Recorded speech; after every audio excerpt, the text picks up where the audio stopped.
오늘 저는 이러한 본문의 말씀을 가지고 이같이 복을 얻으리로다 라는 제목으로 좀 은혜를 나누고자 합니다. 사람은 누구나 복을 참 좋아하는 것 같습니다. 혹시 이 자리에 앉아 계신 분들 가운데 나는 복 받기 별로 좋아하지 않는다, 그런 성향이 아니다, 손은 들지 마시고요. 아무도 없네요, 그죠? 대부분의 사람들은요, 누구나 복 받기를 원해요. 여기 예외가 있는 것 같지가 않습니다. 세계 어디를 가든지 간에 복 받으세요라는 그 말을 참 좋아합니다. 근데 우리나라 민족은 더 좋아하는 것 같아요. 지금은 많이 좀 보기가 희귀해졌지만 예전에는 어떻습니까? 우리가 먹는 숟가락 안에도 무슨 자가 들어있어요? 복복자가 들어가 있고요. 이 상에도 여러분 복복자가 있고, 우리가 먹는 밥그릇에도, 국그릇에도 복복자가 기록이 되어 있습니다. 그만큼 복을 사모하는 민족이 바로 우리들 아닌가, 그런 생각을 해봅니다. 여러분, 새해를 맞이할 때 어떻게 인사를 드리십니까? 여러분들은 새해 복 많이 받으세요. 그러니까 복도 여러분 많이 받으래요. 그냥 복을 여러분 받는 것도 많이 받기를 원하는 우리의 그러한 마음이 있지 않나, 그런 생각을 합니다. 이렇게 신자이건 불신자이건 복 받기를 참 원하면서도 우리 신자들은 이 복 이야기를 참 꺼내기가 이렇게 힘들어집니다. 꺼내기가 좀 그런 거예요. 왜 그러냐면 하도 교회에서 이 기복적인 신앙은 좋은 신앙이 아니다, 기복신앙은 비성경적이다, 이런 말을 많이 들어왔기 때문에 이 복 이야기를 계속 하면요, 난 복 좋아한다, 이런 이야기를 하게 되면 남들이 나를 그냥 어떻게 볼까봐, 이상한 사람으로 볼까봐 복 이야기를 잘 하지 못합니다. 그렇다면 여러분, 기복은 무엇일까요? 기복은 무엇입니까? 복을 기원한다, 그런 의미죠. 그렇기 때문에 기복신앙은 복받기 위해서 하는 신앙이 바로 기복신앙입니다. 물론 우리의 신앙은 이 기복신앙이 되어서는 아니 됩니다. 우리는 하나님을 섬기고 있죠. 하나님을 믿고 있죠. 그렇기 때문에 우리는 하나님의 그 은혜에 감사하여 예배하고 신앙생활을 하는 것이고, 하나님께 영광을 올리고자 신앙생활을 하는 거예요. 우리가 기복적으로 살아서는 아니 됩니다. 그러나 분명한 것은 성경을 보면 복 이야기가 나옵니까, 안 나옵니까? 나온다라는 사실이에요. 나와요. 수없이 많이 복에 대해서 이야기를 해주고 있습니다. 우리가 요즘 새벽마다 살펴보고 있는 신명기 말씀을 보면요, 이 복 이야기가 가득 차 있어요. 너희들이 이렇게 살면 내가 복을 주겠다, 하나님의 자녀라면 이렇게 살아라, 내가 너희 인생을 책임져 주겠다. 이 복에 관련된 스토리가 바로 신명기의 말씀입니다. 그뿐만이 아니에요, 여러분.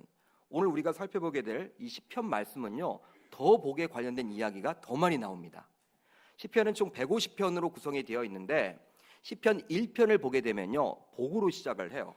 시편 1편 1절로 2절을 보면 이렇게 기록을 하고 있더라고요. 복 있는 사람은 악인들의 길을 따르지 아니하며 죄인들의 길에 서지 아니하며 오만한 자의 자리에 앉지 아니하고 오직 여호와의 율법을 즐거워하여 그의 율법을 주야로 묵상하는 도다. 아멘. 여러분, 복 있는 사람으로 시작을 합니다. 그러니까 시편이 여러분들 이 복에 관련된 이야기가 참 많이 기록이 되어 있다라는 거예요. 따라서 저와 여러분들은 모두 복 받기 위해서 예수를 믿고 신앙생활을 하는 건 아니지만, 예수를 잘 믿고 하나님을 잘 믿음으로 말미암아 하나님이 주어지는 그 복은 받아 누려야 될 줄 주님의 이름으로 축복합니다. 복을 누리시기를 바랍니다. 그러니까 세상의 복만을 추구하지 마시고 하나님이 부어주고자 하는 그 복은요, 받아 누리시기를 주의 이름으로 축복합니다.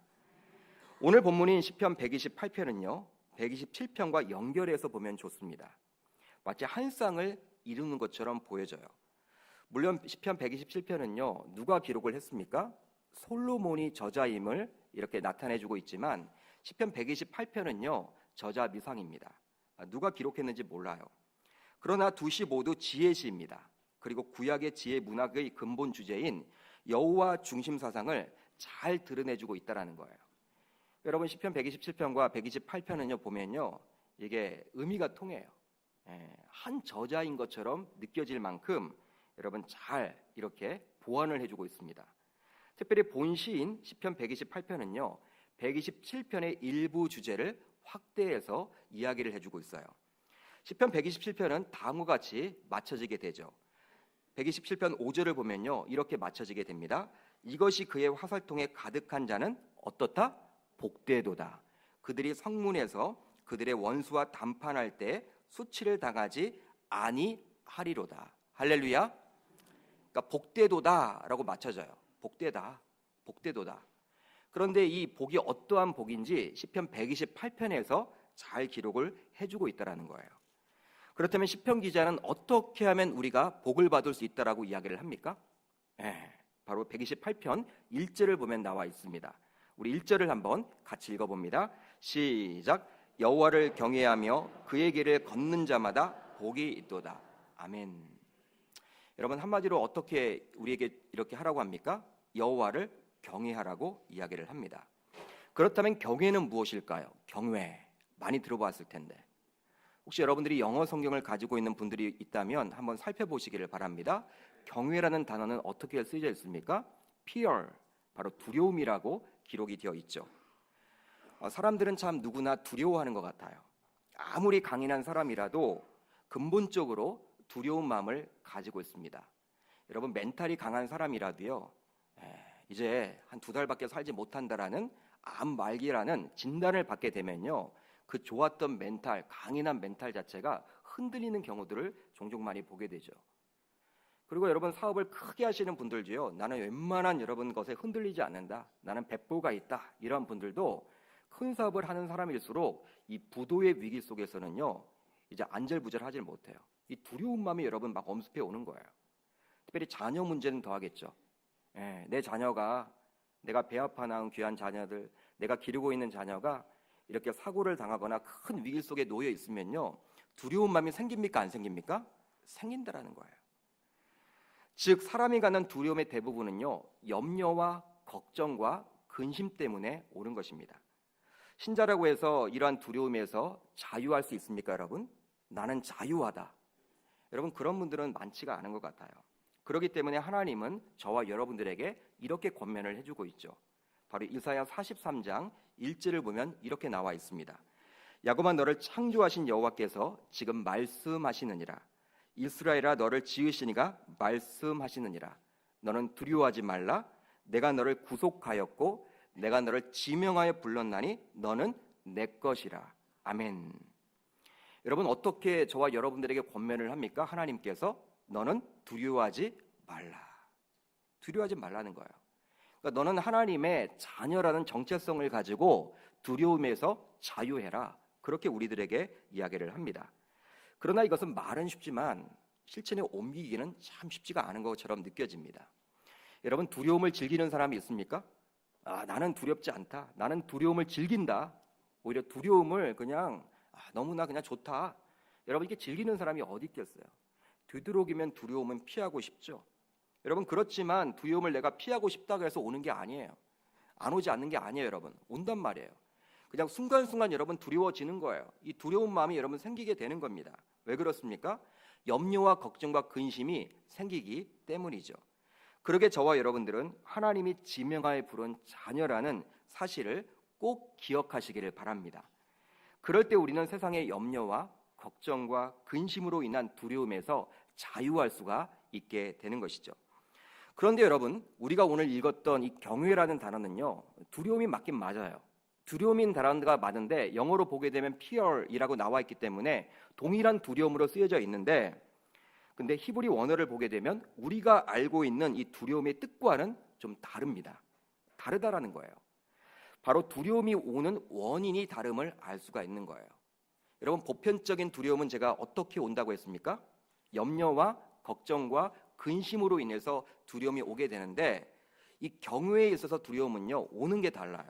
바로 무엇입니까? 공경하기에 두려움이 오게 되는 것입니다. 즉, 부정적인 원인으로 인한 두려움이 아니라 긍정적인 이유로 생겨서 오는 두려움을 이야기하는 게 바로 이 경외라는 것입니다. 한마디로 경외는요, 공경하면서 두려워하는 거예요. 한번 따라합니다. 공경하면서 두려워하는 것. 이게 바로 무엇이냐면 경외라는 것입니다. 그러니까 공경하면서 두려워한다. 예를 한번 들어보면요, 여러분들이 혹시 내가 존경하는 인물이 있다고 칩시다. 나는 정말 그분을 만나는 게 소원이다. 나는 그분에게 한번 가르침을 받는 게 소원이다. 아마 각자 다 가지고 계실 거예요. 그런 분이 있을 거예요. 근데 기회가 닿아서 그분과 대화할 기회가 있다. 개인적으로 여러분 만남을 갖게 되었다. 여러분 기분이 어떠시겠습니까? 좀 반응을 해보세요. 기분이 여러분 어떠실 것 같아요? 너무 좋죠. 너무 즐거울 것 같아요. 행복할 것 같아요.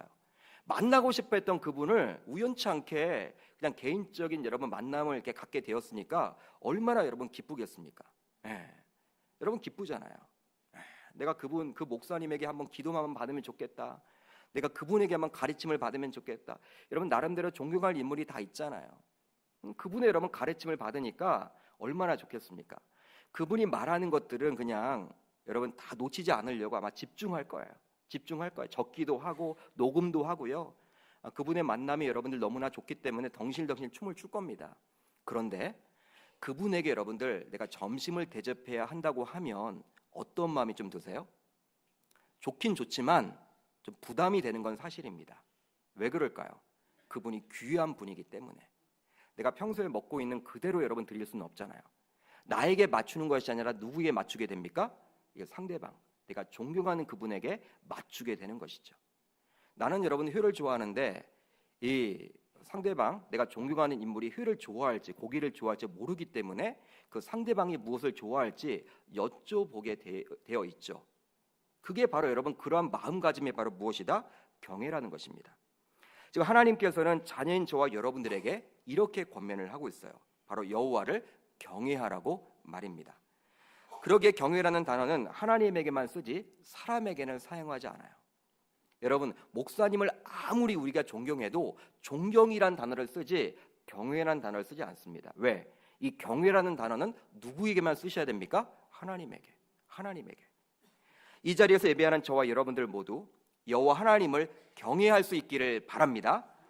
하나님을 나의 친구 정도로 여기지 말아요. 여기지 마시길 바랍니다. 친구가 여러분 아니에요. 하나님은 물론 친구인 분도 계시겠지만 하나님이 여러분 우리의 마음속에 계시죠. 성령 하나님은 우리의 마음속에 계시기 때문에 친구처럼 가깝다라는 느낌으로 친구다라고 이야기를 할 수 있겠지만 여러분 분명히 선이 있습니다. 우리의 하나님은 창조주시고요. 저와 여러분들은 무엇입니까? 피조물이라는 사실이에요. 부모와 자녀가 아무리 가깝다고 해서 다른 이야기를 다 할 수 있다고 하더라도 자녀로서 부모의 권위만큼은 지켜주셔야 하는 거예요. 여러분 부모로서 여러분 자녀가 아무리 가까워도요 이 부모님들은요 부모입니다. 그리고 자녀는 자녀예요. 그게 무너져 버리면요 가정이 어려워지는 거예요. 하나님도 여러분 그걸 원하세요. 우리들은 무엇이다? 너희들은 피조물이다. 내가 너희들을 만들었다. 여러분 창세기를 보게 되시면요 어떻게 나와 있습니까? 창세기 여러분 2장을 보게 되시면 하나님이 동산 중앙에 선악을 알게 하는 여러분 나무를 심어 놓죠. 동산 중앙에. 왜 동산 중앙에 심어 놨을까요? 혹시 아시는 분 계세요? 목사님 제가 그걸 어떻게 알겠습니까? 제가 그걸 알면 여기 있겠습니까? 여러분 그렇게 생각을 하세요? 왜 동산 중앙일까요? 여러분 동산 구석에 있으면요 그쪽에 가야지만 그게 보일 거 아니야 그 나무가. 근데 동산 중앙에 있으면 활동하면서 그 나무를 볼 수밖에 없죠. 볼 때마다 누구를 인식해라? 하나님. 나는 피조물이구나. 그리고 하나님이 계시지. 그 사실을 인식하기 위해서 동산 중앙에 이렇게 심어놓은 거예요. 여러분 죄를 짓게 되죠. 창세기 3장을 보게 되면 인간이 하나님 앞에 죄를 짓게 됩니다. 범죄하게 됩니다. 범죄가 어떻게 일어납니까? 피조물인 인간이 누구처럼 되고 싶은 거예요? 창조주인 여호와 하나님처럼 되고 싶은 그 마음이 생겼고 결국 사단에게 넘어가서 선악을 알게 하는 나무의 열매, 우리 주님이 먹으면 정령 죽이라고 했던 그 열매를 따먹어 버리는 안타까운 사건이 벌어지게 되는 거예요. 여러분 죄라는 것은 바로 무엇이냐면 교만입니다. 내가 하나님처럼 되고 싶은 게 바로 교만이란 거예요. 여러분 우리 주님께서 왜 우상 숭배를 이렇게 가장 싫어하십니까? 왜 싫어할까요? 우상 숭배를 했다라는 것은요 자신이 하나님인 거예요. 하나님이 분명히 계시는데 자신의 그 의지와 판단을 가지고 또 다른 우상을 섬기고 있는 것이기 때문에 자신이 하나님인 척 하는 거예요. 그렇기 때문에 하나님은 그것만큼은 용서하지 못하는 것이죠. 여러분 그렇다면 여호와를 경외하려면 우리는 어떻게 살아야 할까요? 바로 피조물이다. 나는 피조물임을 인식할 때만 여호와 하나님을 우리가 경외할 줄 아는 여러분 귀한 시간이 될 줄 믿습니다. 그러니까 여호와를 바라보는 거예요. 피조물의 입장에서 여호와를 바라볼 때 여호와를 경외할 수 있다라는 그 사실입니다. 그렇다면 여호와를 경외만 하면 될까요, 여러분? 오늘 본문 1절을 보면 여호와를 경외하라고 나와 있는데 여러분 여호와를 경외만 하면 될까요? 1절을 보시면 어떻게 나와 있습니까? 그의 길을 걷는 자마다라는 구절이 나와 있죠. 그의 길을 걷는 자마다. 어떤 뜻이냐면 바로 여호와에게 순종하고 동행하라는 의미입니다. 즉 자의적인 삶의 방식이나 그릇된 습관을 버리고 선하신 하나님이 원하는 방향으로 살아가는 것입니다. 즉 무엇입니까, 여러분? 하나님과 동행하는 것은 무엇이에요? 그리고 하나님께 순종하는 것은 무엇입니까? 바로 나의 느낌대로 살아가는 것이 아니라 내 멋대로 살아가는 것이 아니라 누구에게 맞추는 것입니까? 하나님에게. 그분의 뜻대로 살아간다라는 의미를 담고 있는 것이죠. 즉 여호와를 경외하고 그분의 말씀에 순종하며 동행하는 자에게는 우리 주님께서 복을 주시겠다라고 이야기를 하고 있는 것입니다. 그러면 여러분 어떠한 복을 우리는 받게 될까요? 여러분 복 받기를 원하시죠? 어떤 복을 우리 주님이 주신다고 이야기를 합니까? 세상의 복은 무엇입니까? 다 돈과 연결이 되잖아요. 돈 많이 벌면 어떻게 세상 사람이 이야기합니까? 복 받았다라고. 여러분 우리 주님의 복은요 세상의 복을 초월합니다. 그 복을 담고 있지만 그 복 그 자체가 아니라는 거예요. 세상의 복은 여러분 그냥 복 자체가 돈, 이꼬르를 칩니다. 그렇지만 우리 주님의 복은 그 돈도 포함되어 있죠. 물질의 복도 포함되어 있습니다. 근데 그것만 주어지지 않는다라는 거예요. 더 크다라는 거예요. 여러분 바로 어떤 복을 받게 되느냐? 바로 2절을 보면 그 복에 여러분 한 가지가 나와 있는데 우리 한번 2절을 여러분 제가 읽어드리도록 하겠습니다. 내가 내 손이 수고한 대로 먹을 것이라 내가 복되고 형통하리로다. 할렐루야. 바로 수고의 대가를 얻게 된다라고 이야기를 해주고 있습니다. 수고의 대가를 얻게 된다. 당연하게 느낄 수도 있겠지만 여길 수도 있겠지만 우리가 열심히 노력해도 수고의 대가를 얻지 못하는 경우가 있더라는 거예요. 어제도 이 9급 공무원 시험을 수십만 명의 취업 준비생들이 치렀다고 합니다.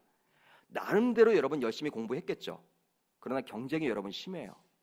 작년보다 공무원을 많이 뽑아도 여러분 몰리다 보니까 여러분 심해요. 수십 대 1이에요. 여러분 나름대로 여러분 열심히 했겠죠. 그러나 결실을 거두는 사람이 있을 것이고 또 결실을 거두지 못하는 사람이 있을 거예요. 우리 신자들은 로또의 인생과 같이 일확천금을 노리는 삶을 추구해서는 아니 됩니다. 여기 계신 분들도 아마 내가 노력한 만큼 돈도 벌고 싶고 성적도 올리고 싶고 취업도 하고 싶을 거예요. 왜 그러냐면 기독교 신앙은 심는 대로 거두는 신학이기 때문이죠. 로또의 신앙이 아니에요. 우리 주님은. 마태복음 7장 16절로 18절을 보면요 이런 말이 나와 있습니다. 그들의 열매로 그들을 알지니 가시나무에서 포도를 또는 엉겅퀴에서 무화과를 따겠느냐? 이와 같이 좋은 나무마다 아름다운 열매를 맺고 못된 나무가 나쁜 열매를 맺나니 좋은 나무가 나쁜 열매를 맺을 수 없고 못된 나무가 아름다운 열매를 맺을 수 없느니라 라고 기록을 하고 있어요. 가시나무에서 여러분 포도 열매를 맺을 수 있습니까? 맺지 못한대요. 엉겅퀴에서 무화과 열매를 맺지 못한대요. 이게 바로 심는 대로 거두는 원칙입니다. 여러분 오늘 본문 2절을 보시면요 자세히 보십시오. 여러분들이 눈을 여러분 가지고 한번 이 2절을 자세히 읽어보십시오. 손의 수고를 전제하고 있음을 알 수가 있어요. 그러니까 우리가 수고해야 함을 이야기해주고 있는 거예요. 그러니까 신자들 가운데서는요 믿음이 너무 강한 나머지 이게 믿음인지 맹신인지 모르겠는데 그냥 자신이 할 일은 전혀 하지 않고 그냥 기도만 하는 분들이 있어요. 근데 그렇지 않다라는, 물론 기도해야 되겠죠. 열심히 노력하고 나서 기도해야 됩니다. 하면서 기도를 해야 되는 거예요. 여러분 고3 수험생이라면 무엇을 해야 될까요? 물론 기도도 열심히 해야 되겠지만 무엇을 해야 돼요? 공부를 열심히 해야 돼요. 공부를. 여러분 우리의 삶의 원리가 무엇이냐면요 이단이나 사이비 같은 종파들은요 그냥 무조건 기도만 하면 된다 그렇게 가리키지만 우리 기독교 신앙은 정통 기독교 신앙은 그렇지 않습니다. 성경적인 원리는 무엇입니까? 손의 수고를 전제하고 있다는 거예요. 수고 없이 거두는 것을 말하고 있지 않는다라는 것입니다. 시편 기자가 이 시편을 작성할 당시에는요 고대 사회였고 농경 사회였습니다. 혹시 이 자리에 어르신들 많이 계시는데 농사를 지어보신 분들은요 내가 노력한 만큼 결실을 거두기도 하지만 못 거둘 때가 많이 있죠. 어떤 경우가 주로 그렇습니까? 자연재해가 여러분 있어요. 자연재해가. 이 태풍이 여러분 한번 불면요 비닐하우스까지 다 날아가 버려요. 내가 아무리 여러분 심고 거두고 했는데, 내가 아무리 그렇게 노력을 했는데, 밤잠을 여러분 자지 못하면서 씨를 뿌리고 물을 주고 가꾸었는데도 불구하고 이 자연재해가 오게 되면요, 날아가 버려요. 우리 주변에서 그걸 많이 보잖아요. 여러분, 고대 사회는 이민족 침입이 참 많았습니다. 추수를 할 때쯤 되면요, 이민족이 와서 싹쓸이를 해가 버려요. 내가 여러분 노력한 만큼 거두지 못하는 것이죠. 요즘 사회에는 멧돼지가 참 많다고 그래요. 멧돼지. 농사를 지어 놓으면요, 이 멧돼지가 와서 여러분 다 먹어버리고 그냥 다 여러분 진흙탕을 만들어 버린다고 그래요. 여러분 참 그런 일들을 여러분 우리가 보게 됩니다. 따라서 여러분 오늘 본문을 보시면 자기가 수고한 대로 거두어 먹는다라는 것은요, 여호와 하나님의 돌보심과 보호하심, 지켜주심의 의미가 함축되어 있는 것입니다. 시편 127편 1절로 2절의 상반절과도 일맥상통하는 말이죠. 여호와께서 집을 세우지 아니하시면 세우는 자의 수고가 헛되며 여호와께서 성을 지키지 아니하시면 파수꾼에 깨어 있음이 헛되도다. 너희가 일찍 일어나고 늦게 누우며 수고의 떡을 먹음이 헛되다. 우리 주님은 이야기를 합니다. 여호와의 도우심이 없으면 인간이 아무리 수고하고 노력해봤자 헛될 뿐이다 라고 우리들에게 권면하고 있는 거예요. 그러기에 여호와의 하나님의 돌보심, 보호하심, 안보하심이 반드시 필요함을 본문은 이야기를 해주고 있는 것이죠. 여러분 2절을 보시면요, 마무리를 어떻게 짓고 있습니까? 내가 복되고 형통하리도다 라고 나와 있어요. 이런 구절이 나와 있죠. 바로 복이란 단어와 형통이란 단어가 지금 계속 나오고 있는데 바로 무엇입니까? 이렇게 복이란 단어, 형통이란 단어가 반복되어 있다는 것은요, 강조를 뜻합니다. 강조하고 있다. 즉 여호와를 경외하고 그의 말씀에 순종하며 동행하는 자는 수고한 대로 열매를 거두는 복을 반드시 우리 주님이 주시겠다라고 저와 여러분들에게 약속해주고 있는 것입니다. 한마디로 이 자리에 앉아 예배하는 우리 가장들에게 주시는 말씀이라고 생각을 해볼 수가 있죠. 가정마다 가장들이 있고요, 가장 노릇을 하는 분들이 있을 거예요. 사랑하는 계명교회 가장들이요, 잘 들으십시오. 여호와를 경외하시기를 바랍니다. 그리고 그의 말씀에 순종하며 동행하시기를 바랍니다. 그렇게 되면 반드시 여호와 하나님께서 여러분들이 수고한 만큼 결실을 거두게 해 주시리라 믿습니다. 이건 바로 주님의 약속의 메시지예요. 해보세요 여러분. 해보시기만 하면 걷는다니까요, 얻게 된다니까요. 해보지 않아서 문제가 되는 것이지, 정말 여러분들이 여호와 하나님을 경외한다면, 그리고 그분의 말씀에 순종하고 동행하기만 한다면 여러분들이 노력한 만큼 결실을 거두게 되리라 저는 믿습니다. 또 어떤 복을 여러분 우리에게 주고 있습니까? 오늘 본문 3절 상반절을 보면요, 이렇게 기록을 하고 있죠. 내 집 안방에 있는 내 아내는 결실한 포도나무 같으며. 바로 가정의 아내들에게 주신 복입니다. 아내들에게 주신 복. 여러분 아내들을 무엇라고 지금 표현하고 있습니까? 시편 기자는 바로 결실한 포도나무와 같다. 혹시 여러분들은 포도나무를 보신 적이 있으십니까? 보신 적이 있으세요? 한 겨울에 여러분 이 포도원 농장을 가보시면 어때요? 볼품이 있습니까? 없습니까? 포도나무는 여러분 감나무처럼요, 이렇게 키가 크지도 않고요, 볼품이 없어요. 저는 여러분 키가 작은데 저 같은 사람도 가면요, 이렇게 제가 더 커요. 포도나무보다. 다 그리고 여러분 가지가 이렇게 울퉁불퉁하기 때문에 막 걸려 넘어져요.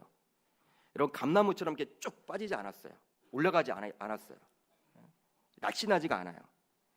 여러분 그런 나무지만 오늘 본문을 보게 되면 그러한 열매를 맺지 못하는 나무로 기록을 하고 있지 않고 어떻게 합니까? 결실한 포도나무로 그려주고 있다는 거예요. 그 나무가 포도 열매를 맺게 되면 상황은 완전히 달라지죠. 풍성해지고요, 이제 벌들이 모여들고 여러분 꽃이 피고 여러분 난리가 나는 것입니다. 한마디로 번영을 하게 되는 것이죠. 풍족하게 되는 거예요. 풍족하게. 즉 여호와께서 자신을 경외하고 자신의 말에 대해 순종하고 동행하게 한다면 아내들을 바로 결실한 포도나무와 같이 축복해 주겠다라고 이야기를 해주고 있는 것입니다. 3절을 자세히 보시면 아내가 지금 어디 있다고 나와 있습니까 여러분? 어디 있다고 나와 있습니까? 안방에 있다. 개역 개정성경은 안방이라고 이야기를 하고 있는데 예전에 우리가 살펴보았던 개역 한글 성경을 보게 되면요, 내실이라고 기록을 하고 있어요. 내실. 이스라엘 가정을 보게 되면요, 이 가정 구조를 보게 되면, 집 구조를 보게 되면 이 내실인 안방은요 구석에 있었다고 합니다. 가장 여러분 안쪽에 있는 거예요. 안쪽에. 안방은. 거기 아내들이 살고 있었죠. 그러기에 아내를 결실한 포도나무로 표현하고 있고 이 안방에 있다라고 표현하고 있음으로 말미암아 이 아내들로 하여금 자녀들이 많아진다라는 그 개념을 우리에게 보여주고 있고요. 그 가장자리에 머물고 있던 그 아내로 말미암아 집안 전체가 풍요하게 된다, 풍성하게 된다라고 우리들에게 이야기를 해주고 있습니다. 사랑하는 계명교회 아내들이여, 잘 들으십시오. 여러분들이 계심으로 인해서 집안이 풍요해지고 풍족해짐을 믿으시기를 바랍니다. 이렇게 약속을 해주고 있어요. 이렇게 되기 위해서 우리는 무엇을 해야 될까요? 여호와 하나님을 경외하시기를 바랍니다. 그리고 그분의 말씀에 순종하고 그분과 동행해 보시기를 바랍니다. 그렇게 할 때 하나님은 그 아내들에게 풍족의 복을 주신다라는 거예요. 여러분, 아내가 딱 여러분 집안이 있으면요, 이 집안에 평안이 있잖아요. 엄마하고 여러분 아이들이 오고 남편도 여러분 밖에 일을 더 잘하게 돼 있잖아요. 그거 자체가 여러분 행복인 거예요. 하나님의 그러한 복을, 풍요의 복, 풍족의 복을 주시겠다라고 나와 있습니다. 또 여러분 3절 하반절을 보면 또 하나의 복을 우리에게 주시겠다고 하는데 바로 자녀에게 주시는 복이에요. 우리 3절 하반절을 보면 어떻게 나와 있습니까? 내 식탁에 둘러 앉은 자식들은 어린 감람나무 같으리로다. 할렐루야. 시인은 자녀들을 가리켜 어떻게 이야기를 하고 있습니까? 어린 감람나무처럼 이렇게 여러분 표현을 해주고 있습니다. 감람나무는 감람나무인데 어떤 나무? 어린. 여기에 나와 있는 어린이란 표현이 여러분 어떤 의미일까요? 원 감람나무 가지에서 뻗어 나온 여러분 새싹을 뜻합니다. 가지를 뜻해요. 이 5월 가정의 달인데 이 안양천을 보더라도요, 이 벚꽃이 지고 나서 새싹들이 여러분 막 올라오죠. 전 가을 단풍도 좋지만 요즘같이 여러분 이 새싹이 나오는 이 생명력이 여러분 참 좋은 것 같아요. 그냥 푸르르잖아요, 여러분. 눈이 여러분들 밝아지는 것처럼 느껴져요. 얼마나 좋은지 모르겠어요. 생명력이죠. 그런데 여러분 새싹이 잘 자라려면 여러분 나무, 이 감람나무와 연결이 잘 되어야 하겠죠. 이 원 감람나무로부터 자양분을 제대로 공급받을 때만 이 새싹이 잘 자랄 수가 있습니다.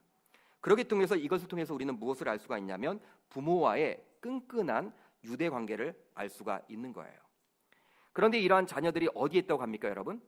지금 어디에 있다고 나와 있습니까? 식탁에 둘러 앉아 있다라는 거예요. 식탁에 둘러 앉아 있다. 바로 화목함을 이야기해주고 있는 것이죠.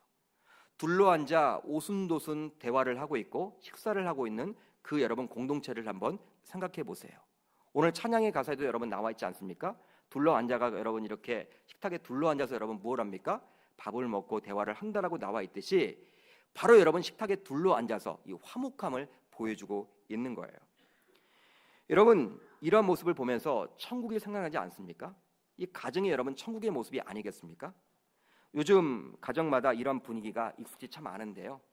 부모와 자녀와 간의 가장 큰 문제는 대화 단절이라고 이야기를 많이 해요. 대화 단절이다. 자녀들은 수업이 마쳐지게 되면 대부분 어디를 가게 돼요? 학원을 가게 돼요. 학원을. 이 목동이나 대치동을 가게 되면요, 여러분 학교 앞에 이 차량들이 여러분 질비해 있습니다. 이제 아이들 수업 끝나자마자 모시고 가려고 아이들을 모시고 가려고 이 학원차들이 대기를 하고 있어요. 자가용을 여러분 다 타고 다니는 거예요, 학원에. 예? 여러분 쉬는 날이 없죠. 여러분 주말이라도 여러분 더 바빠요. 주일도 마찬가지죠. 가장은 또 여러분 마찬가지입니다. 바쁜 일상 속에서 직장 생활 때문에 바빠요. 얼마나 바쁜지 몰라요. 예전에는 엄마들은 좀 한가했는데 요즘에 엄마들이 더 바빠요. 예, 직장 생활도 해야 되죠. 또 자녀들 양육도 해야 되죠. 집에 여러분 계시지 않아요. 그러다 보니까 부모와 자녀와의 관계에 있어서 여러분 대화할 시간이 많이 부족하다라는 거예요. 여러분 이게 심각합니다. OECD 국가 가운데 우리나라가 여러분 나쁜 것들은 다 1등 하잖아요. 뭐 술, 교통사고 다 1등인데 이 대화 단절도 여러분 거의 1등이에요. 예? 그러니까 아이들이 여러분 다 무엇을 보고 다녀요? 스마트폰. 스마트폰이 여러분들 친구예요. 그리고 신이에요. 부모예요. 그것만을 가지고 대화를 하는 거야. 이 대화 단절이 여러분 참 문제인데 이러한 것으로 인해 서로를 이해하지 못하고 서로를 여러분 그러한 대상에 대해서 오해를 하는 경우들이 많아지고 있다라는 것입니다. 그런데 여러분 오늘 본문을 보십시오. 오늘 본문을 보면 여호와 하나님께서 부모와 자녀와의 유대감 및 회복을 선물로 주겠다라고 이야기를 합니다. 이렇게만 된다면 가정이 곧 천국이 아니겠습니까? 하나님 나라가 아닐까요, 여러분? 이런 모습을 지금 우리 주님이 이야기해주고 있는 거예요. 혹시 우리들 가운데 부모와의 갈등이 있는 자녀들이 있다면 오늘 본문의 말씀대로 살아볼 수 있기를 바랍니다. 먼저 하나님과의 관계가 회복될 때 부모님과의 관계도 회복되리라 저는 믿습니다. 나는 과연 여호와를 경외하고 있는가? 나는 과연 하나님의 말씀대로 순종하며 동행하고 있는가? 여러분, 정말 그렇다면 부모님과의 관계는요 회복될 수밖에 없는 거예요. 오늘 분명히 그렇게 메시지에 나와 있기 때문에 그리하는 것이죠. 사랑하는 계명교회 자녀 여러분, 여러분들 잘 들으십시오. 여호와를 경외하시고 그의 말씀에 순종하며 동행한다면 여호와 하나님께서는 자녀들에게 부모와의 관계 회복 및 화목을 선물로 주시겠다라고 약속하십니다.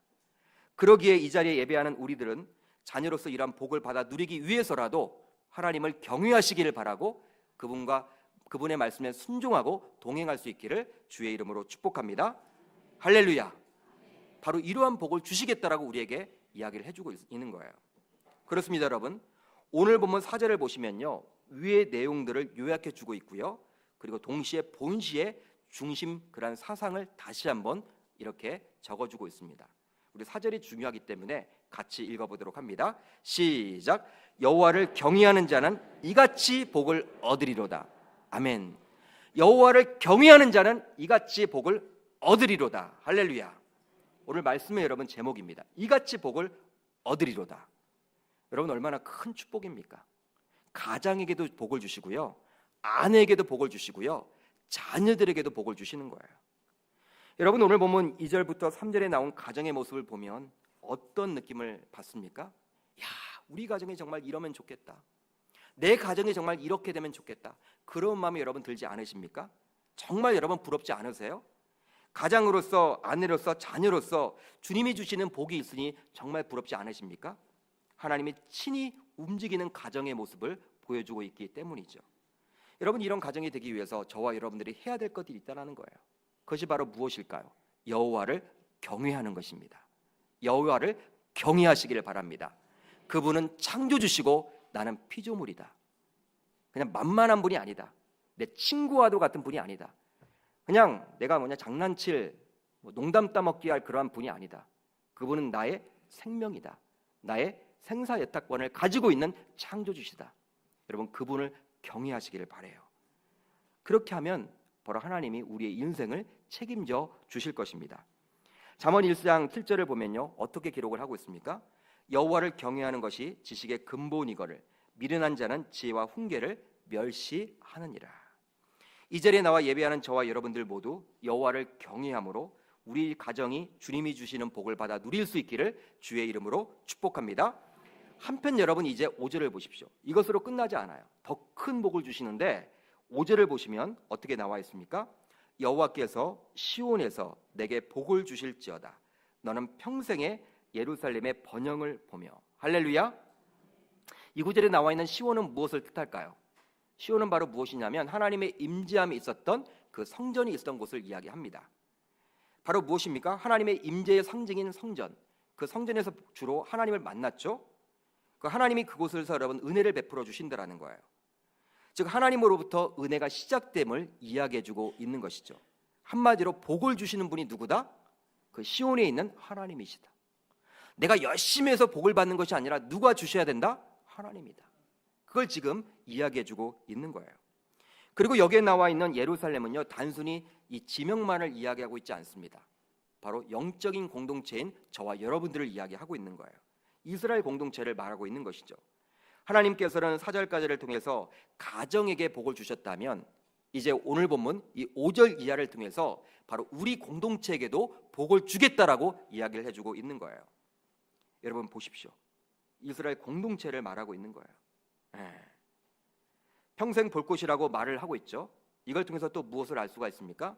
여호와를 경외하는 자는 공동체에 있어서도 흔들림 없이 평안과 축복을 받게 될 것임을 말해주고 있는 것입니다. 그렇습니다. 여호와를 경외하시기를 바랍니다.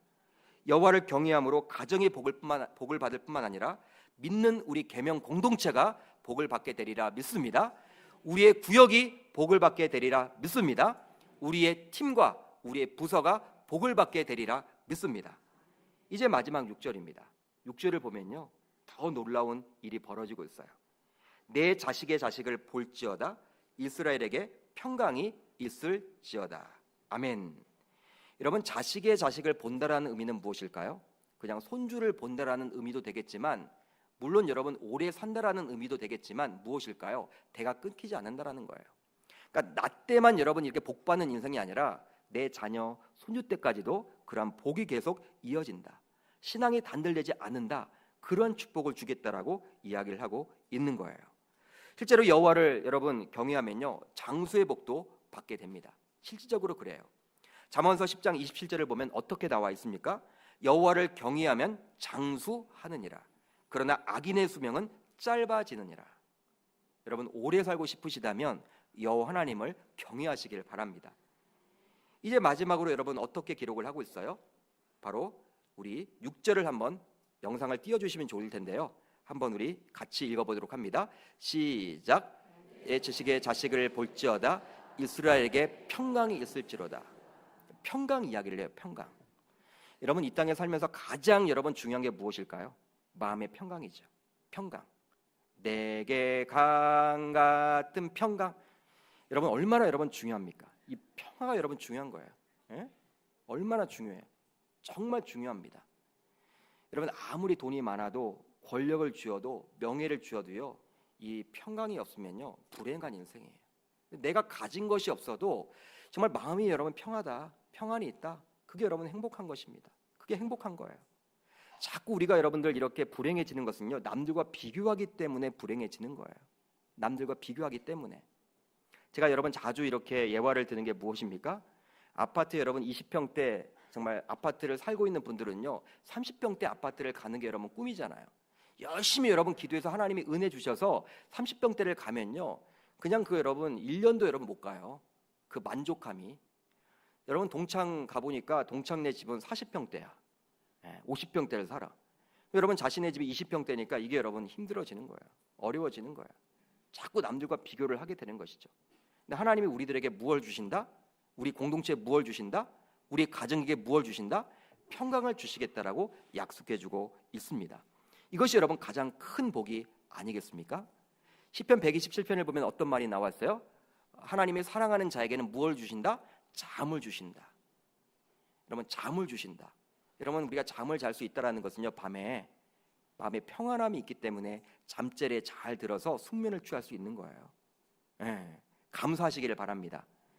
여러분, 힘들고 어려우면요, 이 병이 있는 분들은요, 이렇게 잠자리에 들어도 불면증이 있잖아요. 마음의 근심과 염려와 걱정 때문에 있는 거예요. 분명히 여러분 이 내면의 세계에 뭐가 있는 거예요. 문제가 있는 거예요.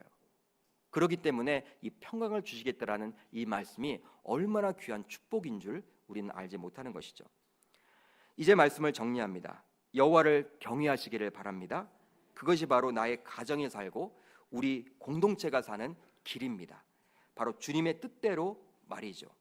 주의 복을 받아 누려서 행복한 가정과 공동체가 되기 위해서 저와 여러분들 모두 여호와 하나님을 경외할 수 있기를 주의 이름으로 축복합니다. 경외라는 것은요, 내 의지를 가지고 되지 않습니다. 분명한 것은 무엇이냐면 이 내 마음속에 있는 성령 하나님이 계시지만, 그분 나의 친구처럼 옆에 계시지만 그분은 창조주시고 나는 피조물이라는 그 사실에서 시작이 돼요. 여러분, 만만한 분이 아니라는 사실이에요. 우리 주님은 나의 생사여탈권을 다 가지고 계시고 나의 모든 것을 지금도 다 통치하시고 하실 수가 있다라는 사실이에요. 그 하나님을 여러분 경외함으로 오늘 본문에 나와 있듯이 우리 가정이 복을 받고, 저와 여러분들 우리 계명교회가 복을 받고, 우리 공동체가 모두 복을 받는 저와 여러분 되시기를 주의 이름으로 축복합니다.